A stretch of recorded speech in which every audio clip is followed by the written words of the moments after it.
আপনি চরিত্র দেখেন নাই, মেয়েটা টিকটকে ভিডিও বানায়, মেয়েটা নাচে, মেয়েটা ভালো গান গায়, মেয়েটা জীবনে পর্দা করে না, সমাজের সব ছেলেরা তারে চেনে, এমন মেয়ে কিন্তু খুব সুন্দর।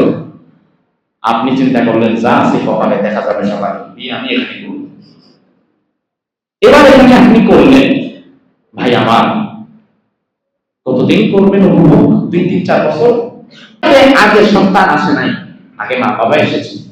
এজন্য মা বাবা যেহেতু আগে এসেছে, হকটা দেওয়ার দায়িত্ব আগে সন্তানের না, হক দেওয়ার দায়িত্ব আগে মা বাবা।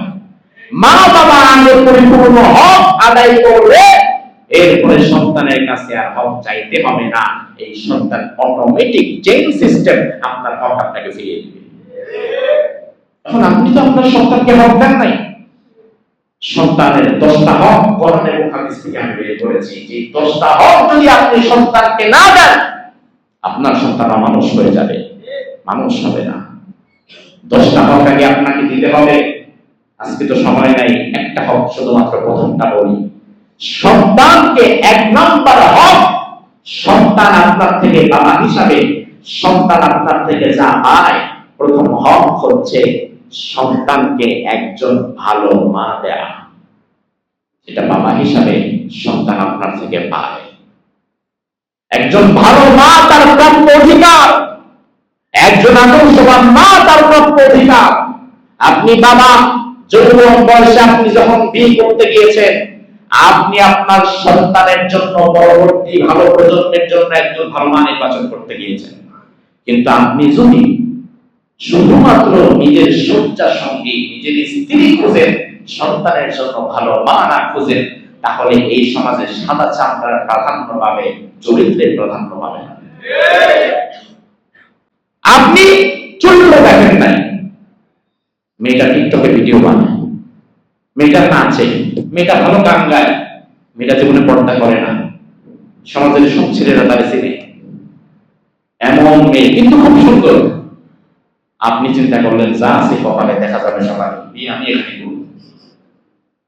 এবার এখানে আপনি করলেন, ভাই আমার কতদিন করবেন উপভোগ? 2-3-4 বছর।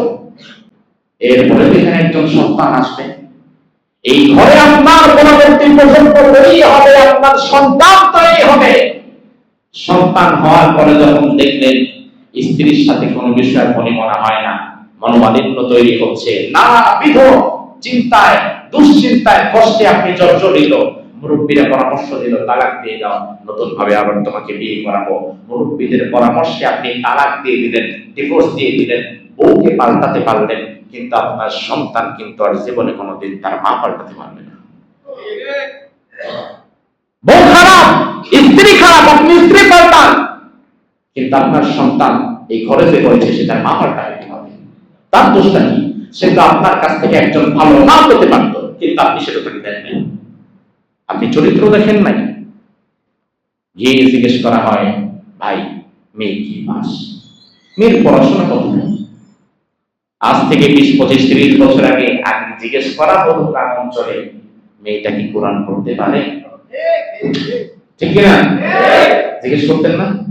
কোরআন পড়তে পারে, নামাজ পড়তে পারে, মা আত্তাহিয়াতুল্লাহ বলো তো, মা দুরূদ শরীফটা বলো তো, মা দোয়া মাসুরাটা বলো তো।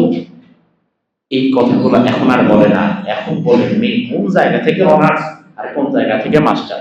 জাহাঙ্গীরনগর বলে তো কথাই নেই,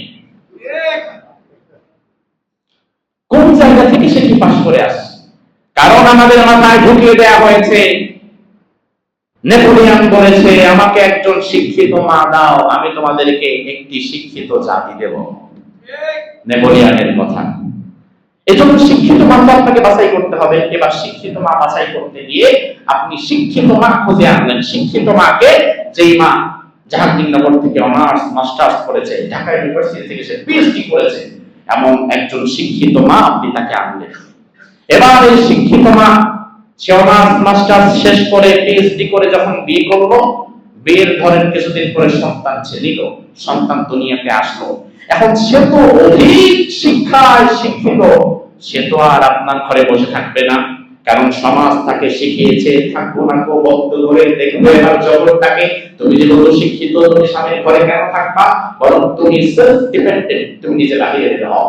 এবার এই শিক্ষিত মা বাহিরে যাচ্ছে, সে হয়তো ধরেন জাহাঙ্গীরনগর ইউনিভার্সিটির একজন প্রফেসর, একজন মহিলা শিক্ষিকা হয়ে গেছে, আপনিও চাকরিজীবী, আপনিও বাহিরে কাজ করছেন, আপনার স্ত্রীও বাহিরে কাজ করছে, শিক্ষিত মা কিন্তু ঠিকই পাইছেন। কিন্তু এই যে আপনার বাচ্চাটা, এবার তাকে দেখতে সে লালন পালন হবে কার কাছে? এবার আপনারা অনলাইনে বসে খুঁজতে লাগলেন বেবি কেয়ার কোথায় পাওয়া যায়, বাচ্চাদের টেক কেয়ারের জন্য মহিলা পাওয়া যায়। এবার একটা ফুল টাইম কাজের 10-12 হাজার টাকা বেতন দিয়ে বাসায় রাখলেন, সে বাথরুম পরিষ্কার করবে, ঘর ঝাড়ু দিবে, রান্না বান্না করবে, আর বাকি সময় সে বাচ্চা নিয়ে বসে থাকবে। এবার দেখেন, শিক্ষিত বাবাও করে নাই, শিক্ষিত মাটাও করে নাই, শিক্ষিত বাবাও গেছে বাহিরে কাজ করতে, শিক্ষিত মাও গিয়েছে বাহিরে কাজ করতে। সেই কাজ টাকা করে বাবা চলে যায়, সাথে সাথে মাও চলে যায়, বাবা যায় ডান দিকে, মা যায় বাম দিকে, আবার রাত 9টার দিকে মা আসে, বাবা এসে রাত 10-11টায়। আর পুরো সময়টা সন্তান তার শিক্ষিত মায়ের সাহচর্যে থাকছে না, বরং সন্তান থাকছে ঘরের কাজের বুয়ার কাছে। তাহলে এই সন্তানের ভাষা, আচার, ব্যবহার, মানসিকতা শিক্ষিত মায়ের মতো না, বরং ওই 10,000 টাকার কাজের বেবির মতো হবে। তো শিক্ষিত মা দিয়ে আপনি করলেনটা কি? আপনার জাতিকে শিক্ষিত মা দিয়ে কি করলেন আপনি? এজন্য আমি বলি, আমাকে শিক্ষিত মা নয়, বরং আমাকে একটা আদর্শবান মা দাও, আমি তোমাদেরকে আদর্শবান জাতি দেব। আমাকে আদর্শবান মা লাগবে, আমার আদর্শবান মা দাও। আমার ব্যবহার, আমার চরিত্র গঠনের প্রথম স্কুল হবে আমার মা, আমার মা আমাকে শেখাবে। কিন্তু আপনি যদি আপনার সন্তানকে আদর্শবান মা দিতে ব্যর্থ হন, তাহলে সর্বনাশ হয়ে যাবে। এই সন্তানের কাছে হক চায়া কান্না করলেও হক পাবেন না, কারণ তার প্রথম হকটাই আপনি না বাবা, আপনি নিজে নষ্ট করছেন, ঠিক না? আল্লাহ তাআলা আমাদেরকে এই সহজ কথা